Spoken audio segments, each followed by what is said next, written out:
दोस्तों गिरी ट्यूटोरियल के इस प्लेटफॉर्म पे आपका बहुत बहुत स्वागत है। आज एक थोड़ा सा स्पेशल टॉपिक है। टॉपिक ऐसा है कि डायग्राम से रिलेटेड। अभी तक आप 9 तक 10 तक आपने बहुत ही डायग्राम ड्रॉ किया होगा, आपको हो सकता है कि फुल मार्क्स भी मिल गए होंगे। बट बोर्ड एग्जाम्स के कुछ रूल्स हैं जिससे आप 10th और 12th का अगर आप बोर्ड एग्जाम 2023 या 24 जब भी आप अपियर कर रहे हो, तो अगर आपको ये रूल नहीं पता है तो हो सकता है कि आप को थोड़े बहुत मार्क्स का नुकसान उठाना पड़ सकता है। और अगर एक टॉपर्स के लिए अगर एक एक मार्क्स, हाफ हाफ मार्क्स भी अगर चले जाए, या कोई अगर ऐसा नॉर्मल स्टूडेंट हो अगर पास होने वाला हो, अगर उसका हाफ मार्क इसमें चले जाए तो कितना तकलीफ होगा। तो इसलिए मैं यहाँ पे कुछ चीजें बताऊंगा।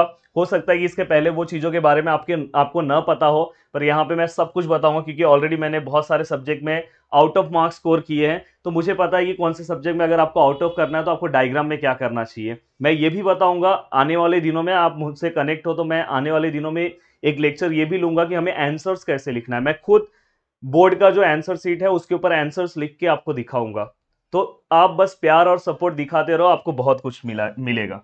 अब देखो यहाँ पे मैं दो डायग्राम्स यहाँ पे मैंने ड्रॉ किए हैं रैंडमली। कोई भी ऐसा डायग्राम, इसको प्लीज कोई पैरामेट्रियम ये सब ना समझे, मैंने ऐसे ही रैंडमली कोई भी डायग्राम ड्रॉ किया। आपने अपना डायग्राम सिस्टमेटिक ड्रॉ कर दिया। देखो कोई भी एग्जाम में अगर आपको टॉप करना है तो आपके लिए सबसे बड़ा जो, या अच्छे मार्क्स लेकर आना है तो आपके लिए जो सबसे बड़ा जो हथियार होता है वो आपका डायग्राम होता है। मैं जब भी जो भी स्टैंडर्ड में मैंने टॉप किया या जब भी मैंने यूनिवर्सिटी में टॉप किया, मेरा रीजन सबसे जो मेरा सबसे बड़ा वेपन जो था वो डायग्राम था।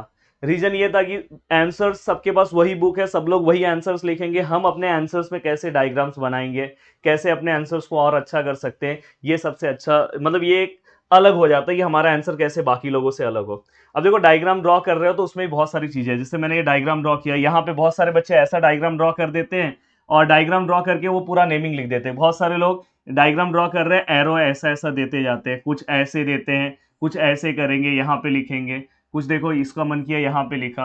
अभी समझो यहाँ पे डायग्राम है, किसी ने यहाँ पे लिख दिया, हाँ किसी ने ऐसे लिखा, हाँ यहाँ पे किसी ने लिखा, किसी ने ऐसे लिखा। तो इस तरह से डायग्राम अगर आप ड्रॉ कर रहे हो, अगर आप सच में एक आपको अगर फुल मार्क्स मिलने वाला होगा तो आपके मार्क्स कट हो सकते हैं। आपको डायग्राम ड्रॉ करते टाइम ऐसे एरो मार्किंग का यूज करना है। सपोज यहाँ पे एक डायग्राम है, सेम आपको यहाँ तक जाना है कि इसके सीधे में, इसके सीधे पे आप रहो और यहाँ पे सेम आपको ऐसे एरो मार्किंग बनाना है। फिर से अगर आप डायग्राम यहाँ पे ड्रॉ कर रहे हो तो यहाँ पे आप ऐसा एरो ले सकते हो सिस्टमैटिक। देन अगर देखो ये देखो इसका सीधा है यहाँ से, तो ये देखो यहाँ पे ऐसा, यहाँ पे आपको यहाँ तक फॉलो करना है। ये देखो यहाँ पे इस तरह से फॉलो करना है। अगर इस तरह से, अगर देखो ये डायग्राम देख के और इस डायग्राम, इसके बाद अब आप यहाँ पे आप अपना नेमिंग लिख सकते हो। जो भी आपका नेमिंग है डायग्राम का यहाँ पे आप मेंशन करो। मतलब ये डायग्राम के जो भी पार्ट्स हैं यहाँ पे आप उस पार्ट्स के नेमिंग यहाँ पे सिस्टमेटिक आपको लिखना है। पहला तो आपको ये पता होना चाहिए एरो ऐसा सिस्टमेटिक होना चाहिए, ना कि इस तरह से आप डायग्राम ड्रॉ करोगे तो मार्क्स कट हो सकते हैं।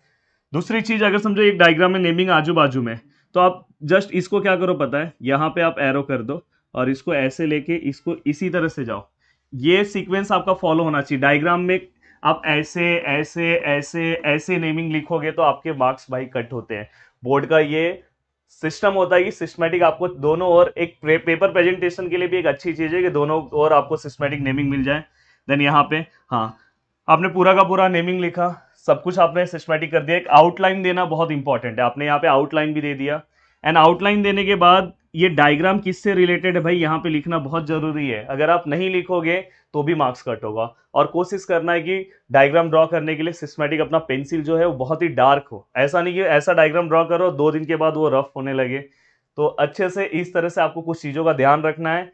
कहीं पे भी आपको ऐसा नहीं करना है कि यहाँ पे जैसे इस पॉइंट पे आप लिख रहे हो तो इसको कट करके इसको लेके जाओ, इसको कट करके लेके जाओ। तो प्लीज़ ऐसा डायग्राम ड्रॉ नहीं करना है।